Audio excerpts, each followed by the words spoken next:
একটি বিষয় মনে রাখতে হবে, আমরা অনেকেই মনে করছি যে আমরা তো পাস হয়ে যাব, কিন্তু আপনাদের আমাদের সামনে যে বড় চ্যালেঞ্জ রয়েছে, দীর্ঘ প্রত্যাশা একটি গণতন্ত্র, দীর্ঘ প্রত্যাশা ছিল একটি নির্দলীয় সরকারের অধীনে নির্বাচন।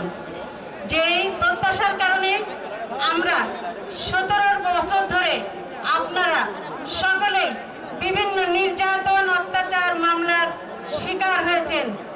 গুম হয়েছিল ইলিয়াস আলী সহ হাজারো নেতা কর্মী। আপনারা আপনাদের নির্যাতনের পরীক্ষায় পাশ করেছেন। সামনে আমাদের জাতীয় নির্বাচন 12ই ফেব্রুয়ারি। সেই নির্বাচন আমাদের অস্তিত্বের নির্বাচন, সেই নির্বাচন আমাদের আগামী দিনের পথ চলা নির্বাচন। সেই নির্বাচনে আপনারা ধানের শীষকে বিজয়ী করতে আপনারা আপনাদের জায়গা থেকে সর্বোচ্চ চেষ্টা করবেন। আর একটি বিষয় মনে রাখতে হবে, আমরা অনেকেই মনে করছি যে আমরা তো পাস হয়ে যাব, কিন্তু আপনাদের আমাদের সামনে যে বড় চ্যালেঞ্জ রয়েছে সেটি হলো দীর্ঘদিন ধরে মানুষ ভোট সেন্টারে যায় নাই। সাধারণ মানুষকে ভোটের সেন্টারে নিয়ে আসার দায়িত্ব আপনাদের সকলের।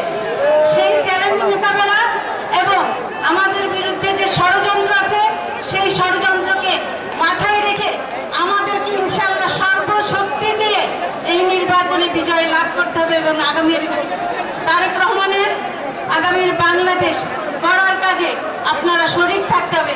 সবাইকে ধন্যবাদ, শ্রদ্ধা জানাচ্ছি আমাদের দেশনেত্রী বেগম খালেদা জিয়ার স্মৃতির প্রতি, ওনার রুহের মাগফিরাত কামনা করছি।